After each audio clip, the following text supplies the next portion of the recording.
He was 89 years old. His name was Walter Harris, and for most of his life, people called him Sir. But that morning, when he walked into the cafe on Main Street, nobody even looked up. The place smelled of burnt toast and cheap coffee. Outside, the city was waking up. Inside, a few young workers sat glued to their phones, tapping screens instead of faces. Walter stood by the counter, waiting. His old military jacket looked out of place among neon lights and wireless speakers. "Excuse me," he said softly. "Could I have a sandwich? Just ham and cheese, please." The girl behind the counter didn't even lift her head. "Menu's on the screen," she said flatly. He squinted. The letters danced, too small for his tired eyes. "Could you help me choose?" he asked. She sighed. "It's self-service. Grandpa." The word grandpa hit harder than he expected. People nearby chuckled, not cruelly, maybe, but enough to burn. He tried to smile it off. "Guess I'm not good with machines." "Then maybe stay home," someone muttered. Laughter followed. He turned his face away. His hands trembled slightly as he reached into his wallet. Inside, an old photo. Him and his wife, Marion, in front of his small hardware store, Harris and Son Tools. The store didn't exist anymore. Neither did the son in the picture. He finally ordered something, whatever the girl had pressed.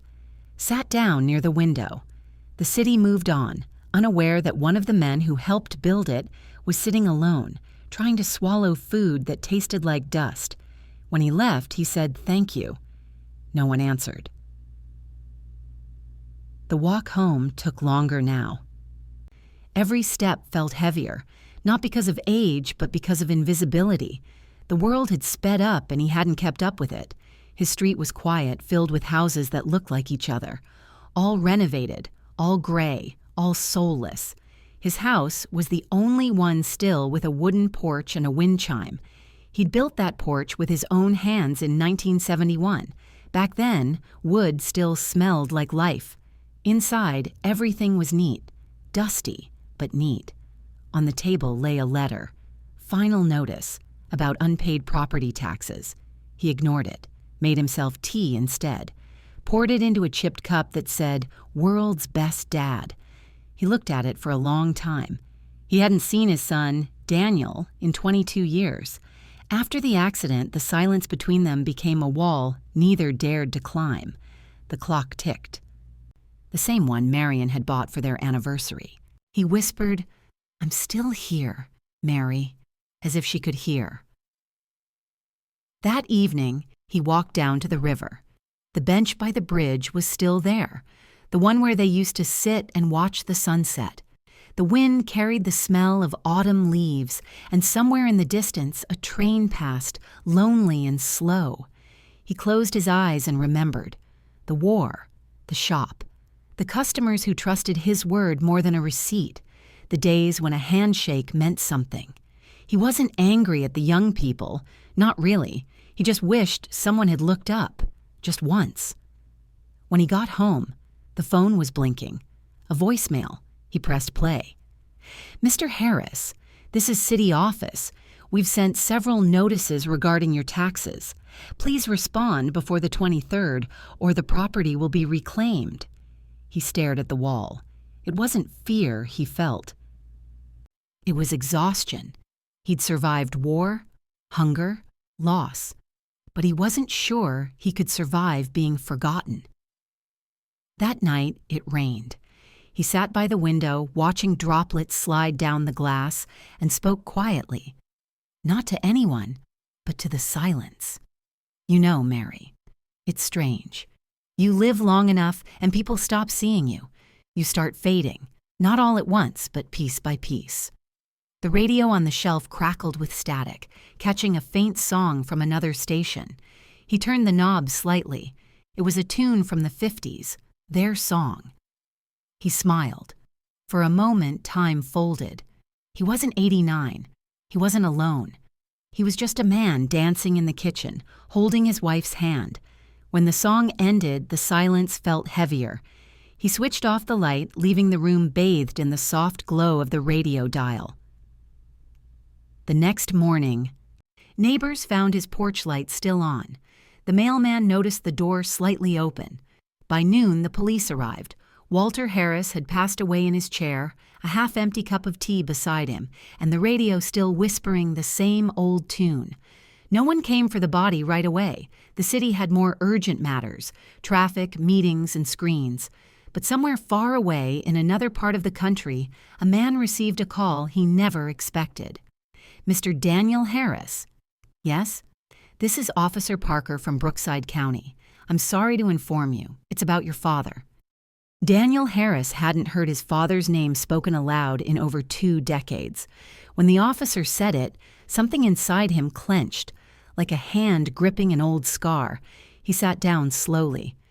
Is this a joke? No, sir, the officer replied gently. Your father passed away 2 days ago. We found your number in a notebook on his desk. Daniel didn't answer right away. His throat felt dry. The officer continued, he lived alone. There were very few personal items, but there was this. A pause. Then the officer said, a photo. You and him in front of what looked like a small shop. He'd written on the back, my son Daniel, my proudest work. Daniel turned off the speakerphone. The apartment around him felt suddenly too big, too expensive, too far from anything that mattered. He hadn't spoken to his father since that night, the night of the argument. Walter had wanted to keep the store open. Daniel had wanted to move to the city. I'm not building birdhouses for the rest of my life, he had shouted. And Walter, his face hard as oak, said, then maybe you're not building anything at all. Those were the last words between them. After Marion's death, Daniel didn't even come back for the funeral. He told himself he was too busy. In truth, he was too ashamed. Now, as he stared at the silent phone, shame came back like an old debt. He booked a flight that night. Brookside wasn't on any map of importance, a forgotten town tucked between rivers and old rail lines. The next morning, he arrived at his father's house. It looked smaller, older, but somehow alive. The porch creaked beneath his feet. The same chime still whispered in the wind. Inside, everything smelled like sawdust and memory. The teacup was still there. The radio, too, on the table, a small box with his name on it. He opened it carefully. Inside were a few old photos, a folded flag, a medal, and a note written in that same sharp, disciplined handwriting. For when you're ready to see me again, not as I was, as who I tried to be. Daniel sat for a long time, unable to move. He hadn't cried in years, not since Marion's funeral. But now the tears came quietly, without permission. Later that day, he went into town. He found the cafe his father had visited before he died, the one from the police report. It was clean, modern, loud. When he entered, nobody looked at him either. He stood by the counter and asked, "Do you remember an old man? Came here last week? Military jacket, white hair?" The barista blinked. "Maybe. We get a lot of old guys." Her voice was the same indifferent tone Walter had heard. He took out the photo, Walter smiling in front of his shop. "He sat right there," Daniel said, pointing to the corner table.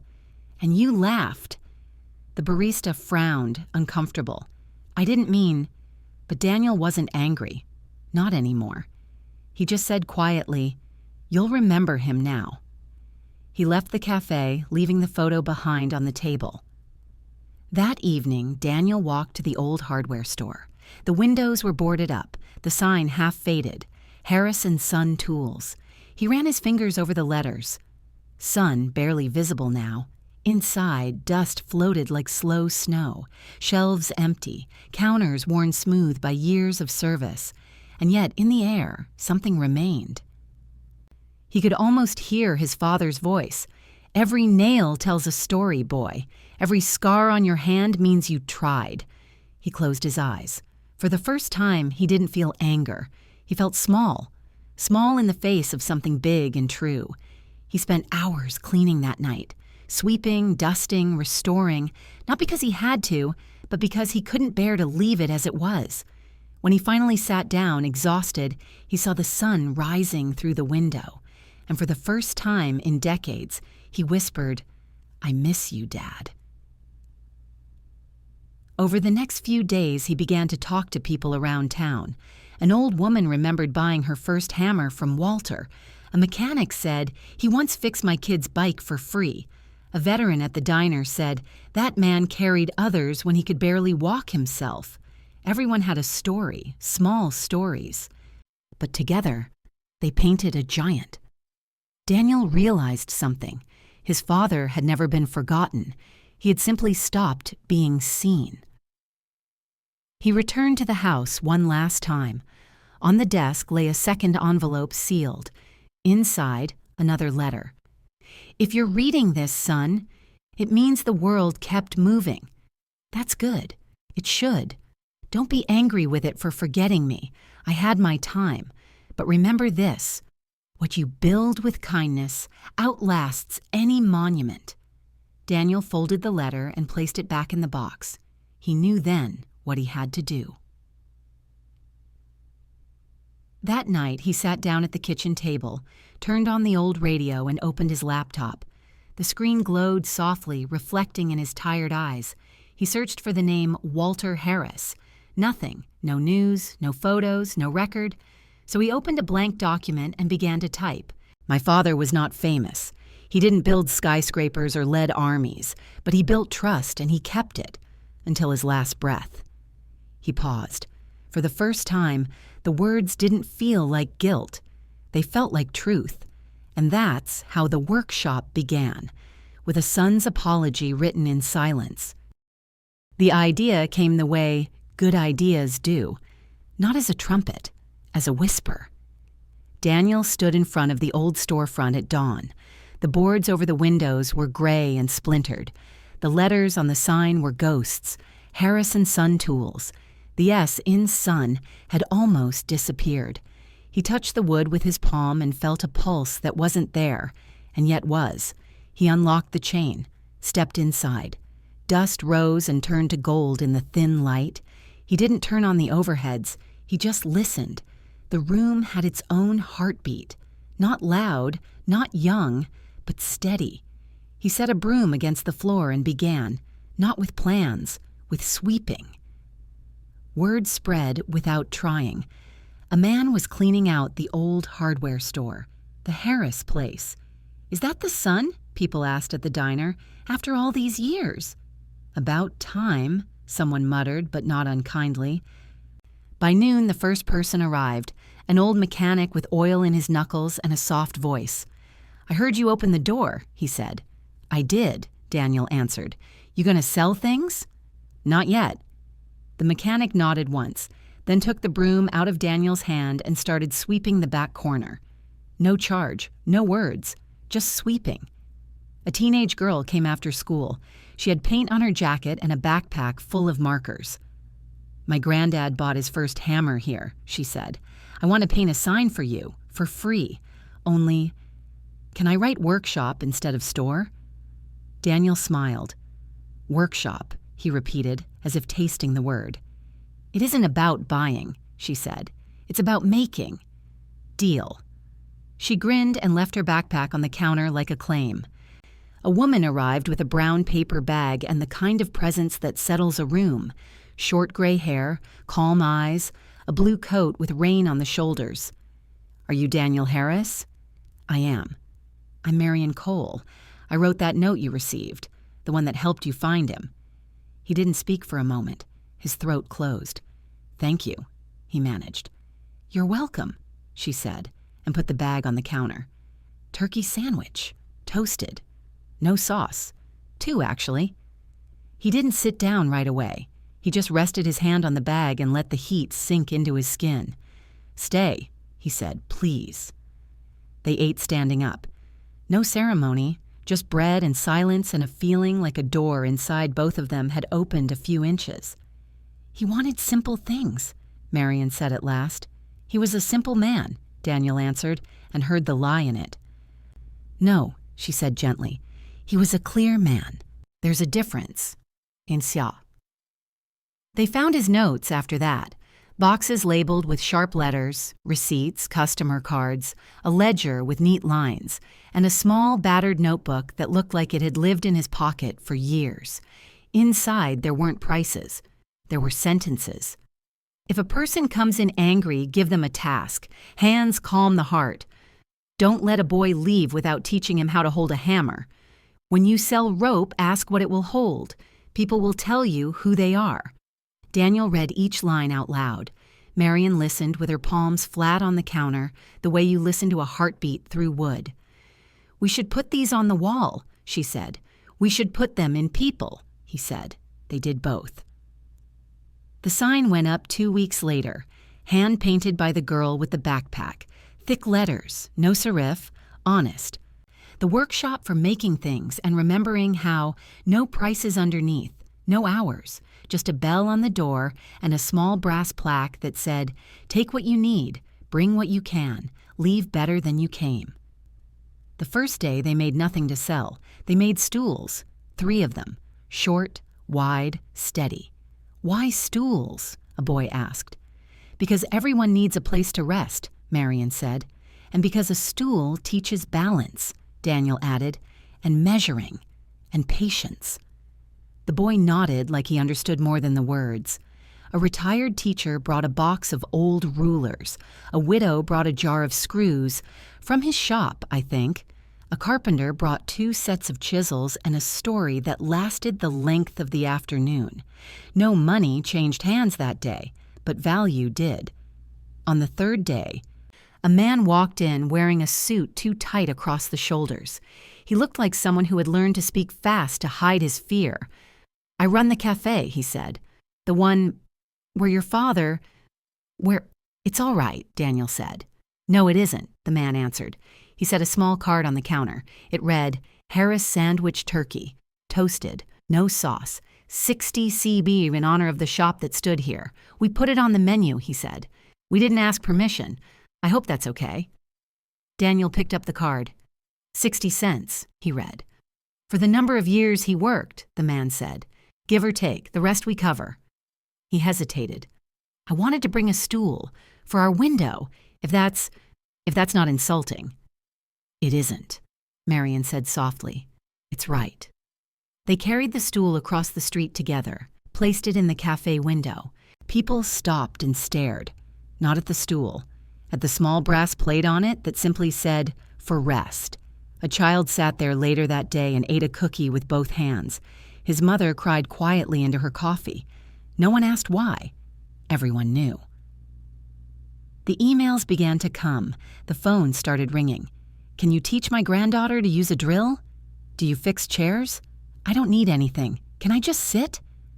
Daniel and Marion tried to plan. Plans kept breaking under the weight of reality. So they made rules. Rule 1. Everyone builds something on their first visit, even if it's small, even if it's crooked. Rule 2. No phones at the table. They put a small tin by the door. People laughed, then used it. Rule 3. If you don't have money, you pay with time. Sweep, sand, listen. Rule 4. We don't throw away wood. Every offcut has a future. So does every person. They wrote the rules on a chalkboard. Underneath, Marion added a 5th in thin handwriting. Rule 5. Speak to slow people slowly. Respect is a language. The board got photographed 100 times. It ended up on the internet. People far away wrote in the comments, "I wish we had this where I live." Someone else wrote, "Make one." It was the best comment of all. At night, they recorded in the back room. Not interviews, not content, conversations. They called the series Voices That Remain. They kept the microphones close and the questions simple. What did you learn too late? What did you keep that no one else would have kept? What broke you? What did you build after that? People told the truth in that room, not because there were microphones, because there were stools. They opened every episode the same way, with Walter's voice from an old cassette. Daniel had found the tape in a tin under the counter. The man at the radio shop cleaned the hiss and saved the sound. We don't sell nails and lumber. We sell trust. The first time Daniel pressed play on that cleaned audio, he closed his eyes. The room felt smaller, warmer, like a kitchen at night when the world outside stops pushing. They layered a low hum of workshop sounds under the voice, a hand plane, a pencil scratching wood, a quiet breath between sentences. The internet called it ASMR. They called it presence. The episodes were 15 minutes long. They ended not with an answer, but with an invitation. Build something, Marion would say, even if it's only a story you finally tell. People wrote back. A woman in Ohio. I made a birdhouse with my grandson. We used the wrong nails. We laughed. We'll remember it forever. A man in Maine. I fixed my father's chair today. It creaks. So did we. Thank you. Daniel read every message twice. He printed some and taped them to the back wall. He kept a private folder for the ones that hurt to read. I ate the Harris sandwich today. I didn't know your father. I do now. Grief didn't leave. It learned to sit down. Daniel found that out one slow Tuesday when the shop was empty and the sun had drifted behind a cloud. He sat on the stool by the front window and rested his hands on his knees. I thought building this would fix me, he said. Marion didn't answer at once. She stood beside him, shoulder to shoulder, both looking out at the street. It won't fix you, she said. It will give your grief good work to do. He let the words go in like breath. Is that enough? For today, she said, and put her palm on the window glass. And tomorrow we try again. He nodded. He could live with that. He could live in again. Summer pushed in. The door stayed propped open with a bucket of old nails. People began to come from farther away. A man drove 4 hours with a broken cedar box in the trunk.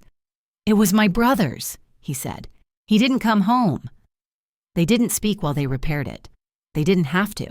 When it was whole again, he put the box to his chest and shut his eyes. I can breathe now, he said. They did not charge him. He left the exact amount on the counter anyway. Marion put it in the jar labeled, Pay It Forward. A girl made a shelf for the plants in her mother's window. She sanded it until her fingers were dusty and proud. When she left, she whispered to the wood, Hold, please. The wood held. A couple in their 70s came every Wednesday. They didn't build. They listened. Sometimes they sang along with the radio when an old tune found them. On the third Wednesday, the woman said, We were married on a Wednesday. Marion smiled. Lucky day to open a door. The cafe across the street changed, too. They moved the espresso machine to the side and put a long bench under the window. No cushions, just wood. It was always full. The Harris sandwich became a thing people ordered even if they didn't want turkey. Parents ordered it for children. Children ordered it for grandparents. The price stayed 60 cents on the board. The rest was covered by the tip jar under the sign that read, For Dignity. A blogger wrote about it. Then a small TV crew came from the city. Daniel almost said no. Marion said yes, but only if the reporter would put down her phone for the interview. She did. The piece aired on a Sunday. They were careful with the music. They let silence do the heavy lifting. The mail grew larger after that. So did the line of people who wanted to sweep. On the anniversary of the shop's original opening, a Wednesday when they held a small gathering, no speeches, no band, a table with coffee, a plate of cookies, the flag folded on the counter. Daniel lifted the metal H from the drawer. He polished it with an old T-shirt until it caught the light. Marion held the screws while he set the plate above the door. He didn't use a drill. He used a hand driver. Slow turns, left hand steadying, right hand doing the work. He felt the screw bite and seat. He stopped before it squealed. Walter had taught him that. They stepped back. The H was small. It was perfect. People filtered in as the sun slid lower. Some hugged, some shook hands. Some just stood for a minute in the doorway as if asking permission to enter another time. Daniel took out the notebook and read one line. Leave better than you came. He didn't add anything to it. He didn't need to. A boy raised his hand the way boys do in classrooms. Can I ask a question? Always, Marion said. What happens when we don't know how to start? She looked at Daniel. He looked at the boy. You start small, Daniel said. You start with a stool. Everyone laughed a little. Not at the boy, at the relief of an answer that could fit in 2 hands. They cut a thin ribbon someone had brought in a grocery bag. It wasn't red. It didn't need to be. After dark, when the last visitor left and the streetlights hummed, Marion locked the door and leaned her forehead against the cool glass. Thank you, she said softly. Daniel thought she meant him. I didn't do this alone, he said. She shook her head. I wasn't talking to you, she said, and smiled toward the ceiling. They turned off the lights. The room didn't go dark. It glowed with the soft, low memory that old wood gives back at night. In the quiet, you could almost hear a man clear his throat. You could almost hear the bell over the door. You could almost hear a voice say, Evening, folks. What are we fixing today? Daniel stood very still. He wasn't a religious man, but he felt seen. He reached for the switch again and left the smallest lamp on by the counter, not out of fear, out of respect. Marion placed the folded flag under the lamp, then set the little brass for rest plate on the nearest stool. They walked outside together and pulled the door. The bell whispered. The night settled around them like a coat that finally fit. Tomorrow, Daniel said. Tomorrow, Marion answered. They didn't look back. They didn't have to. The shop was breathing. And for the first time, half a year passed, and the town of Brookside changed in quiet ways no one could have predicted. People still hurried, still scrolled their phones, still chased things that vanished the moment they caught them. But somewhere inside that rhythm, the workshop kept beating like an old, patient heart. Every morning, Marion was the first to unlock the door. She'd stand for a moment in the threshold, breathing in that mix of sawdust, coffee, and varnish. It smelled like effort, like hope, like people trying. The sunlight crept through the dusty windows, landing on the old stool by the counter, the one with the plate that read, "For rest." She'd touch it every morning, like a small prayer. One day, a boy about 10 years old wandered in. His sneakers squeaked on the wooden floor. "Hi," he said. "Are you the lady from the internet?" Marion laughed softly. "I'm not sure. I don't really live there." He looked around, eyes wide. "My grandpa said this place makes sad people busy again." She smiled. "That's one way to put it. What do you want to make?" He thought for a while. "A box. For my dad's watch." He left. She nodded gently. "Then let's make a box strong enough to keep a goodbye safe." They worked side by side, her steady, him learning. Every nail bent was a lesson, every straight line a small victory. When they finished, he traced the wood grain with his finger. "It's warm," he said. "That's how you know it's ready," Marion whispered. When he left, she watched him cross the street to the café. He held the box carefully, like something alive. For a moment, she thought she saw Walter following behind, not as a ghost, but as a memory, walking beside the living. That evening, Daniel returned from a short trip. He looked tired but peaceful. His beard had gone almost completely gray. "Mail came," Marion said, handing him a stack of envelopes. Most were bills, a few letters. One stood out, cream paper, clean handwriting. Daniel opened it carefully. Inside was a check and a note. "I visited the workshop last month. My father built something here before he passed. Thank you for reminding me that not everything worth keeping can be bought." Daniel folded the letter slowly. "We should frame this." Marion smiled. "No, we should earn it again tomorrow." They worked late that night recording a new episode. The tape hissed softly before Daniel began. "My father believed that if something was worth building, it was worth building twice, once with your hands and again with your heart. This place is the second build." They sat in silence for a while after. The hum of the tools filled the air. Finally, Marion said, "Do you think he'd be proud?" Daniel didn't answer immediately. He reached into his pocket and pulled out the small brass letter H. He set it on the table, light glinting off the edge. "I think he already said yes," he whispered. Months turned into a year. The workshop became something no one planned, a place that fixed more than wood. A former soldier rebuilt a flag case there. A teacher mended an old globe. A woman made a bench for her garden and said, "It's not for sitting, it's for remembering." The stories multiplied. People came from towns Daniel had never heard of. The sign above the door faded slightly from the sun, but the paint underneath stayed bright. For making things and remembering how. One morning, a local reporter showed up. She was young, polite, and slightly nervous. "Mr. Harris," she said, "why do you think this place matters so much to people?"